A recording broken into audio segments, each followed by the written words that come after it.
My name is Kala, Arvind Kala. Regional languages in India have been dying over the decades and they continue to die still. Now, this is not peculiar to India, it happens all over the world. Across the centuries, dozens of languages have died and hundreds of dialects.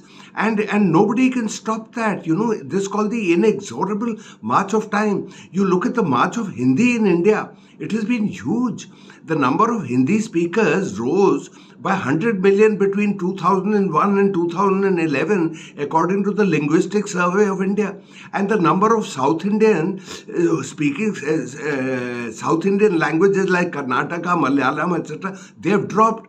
Urdu speakers have dropped also. Now, for a very, very simple reason. Now, there are 3 million Malayalis, Kerala people, and there are 637 million Hindi speaking people. So, the chance of a Malayali living among those Hindi speakers is far more than the Hindi speaker living in Kerala or Tamil Nadu. That is why across the board this has happened. It's happened in England also. England, before modern English came into being, England had Celtic and Scots. Even today there are small languages like Scots and Cornish or whatever Irish spoken by 3-4% people in England. 95% people speak English. And that is how it is. But here, languages are associated with linguistic chauvinism, linguistic parochialism. Now look at Konkani. It's spoken by barely 0.2% of the population in Goa and Maharashtra. And they're demanding that Konkani be introduced as a medium of instruction in universities. And do you know that the number of Konkani speakers has dropped by 10% between 2001 and 2011? So here it's all just nonsense. And even Amit Shah, etc. Of course, Hindi is dominant in India, and it will continue to be so. A day will come when hardly any other languages exist.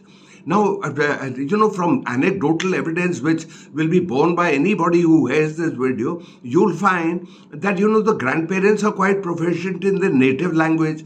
The children less so, children who may be 50, 60, whatever, and the grandchildren much less so. The grandchildren may be speaking Hindi or English because they've been swallowed up and they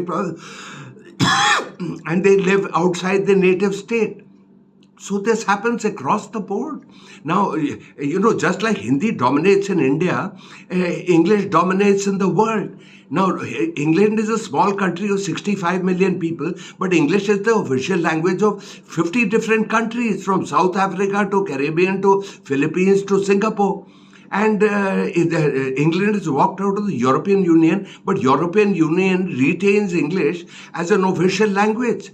That is how it happens. And a fellow like Amit Shah, in his linguistic patriotism, he said that one of the states was going to introduce Hindi as a medium of instruction in medical colleges. Now, are you going to find a new word, Hindi word for gallbladder, for bile, for heart valve, for drone, for emoji, for computer, for gravity?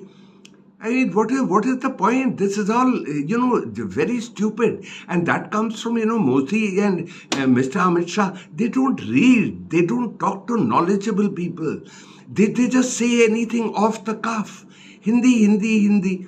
Now, it doesn't work that way. Now, Hindi is spoken by 637 million people in India. But do you know the most prestigious exam in India is the JEE exam, Joint Entrance Exam. And it was taken in English by 78% of the candidates. 78%. So, are you going to tell those candidates, no, you take the exam in Hindi or Tamil or whatever, that's their preference? Now, Modi and Shah, etc., they cannot run the lives of 1,400 million people as they choose to do. Now, this is very silly. Now, big languages swallow the small languages, like Coca-Cola swallowed up Thumbs Up, like Walmart has bought Flipkart for 128,000 crores.